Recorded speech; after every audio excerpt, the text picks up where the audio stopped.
Hello there everyone, GrimmChorizo here, and welcome to Wrestling Roundup, the show where I give you this week's wrestling news, rumors, and recap. So let's get started with the results from last week's WWE Roadblock. The New Day retained the WWE Tag Team titles against the League of Nations. Chris Jericho defeated Jack Swagger. The Revival retained the NXT Tag Team Championship against Enzo and Cass. Charlotte retained the Divas Championship against Natalya. Brock Lesnar defeated Luke Harper and Bray Wyatt in a 2-on-1 handicap match, but Bray didn't wrestle, so it was basically just a 1-on-1 match.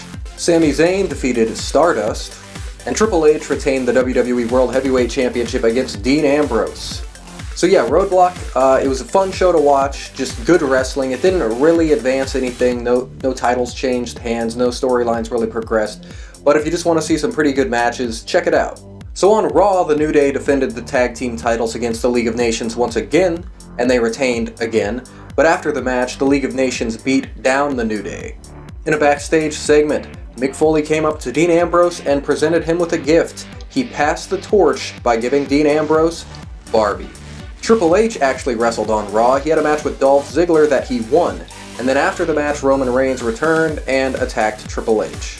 Monday Night Raw ended with The Undertaker delivering a chokeslam to Shane McMahon.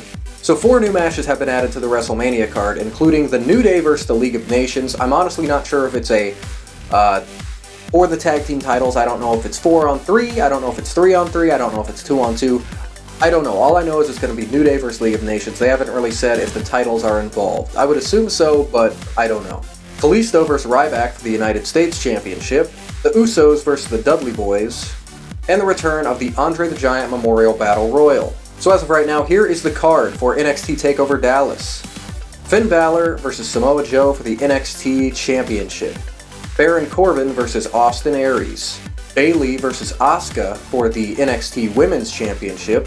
The Revival versus American Alpha for the NXT Tag Team Championship. And Sami Zayn versus Shinsuke Nakamura. So yeah, NXT TakeOver Dallas is shaping up to be amazing. Good luck following it, WrestleMania. So this week on Raw, Neville had a match with Chris Jericho, and during the match, Neville injured his ankle. Apparently it is a broken ankle, but he does not need surgery.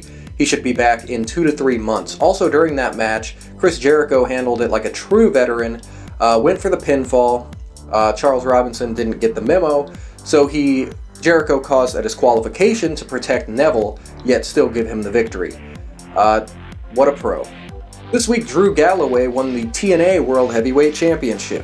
This week, Sting officially announced that he is retiring from in-ring competition and that his in-ring career is over. Very unfortunate, seeing as his WWE career was short-lived and he didn't even win a match, but I guess health has to come first. Rumor has it that Bray Wyatt is injured with a pretty significant back injury, and that's why he didn't wrestle at Roadblock. So yeah, if Bray is really injured, I hope that it can get better soon, because the guy deserves big things. He deserves to be world champ, or at least in big, high-profile storylines. So thank you for watching this week's episode of Wrestling Roundup. I hope you enjoyed, and I hope to see you next week. See you later.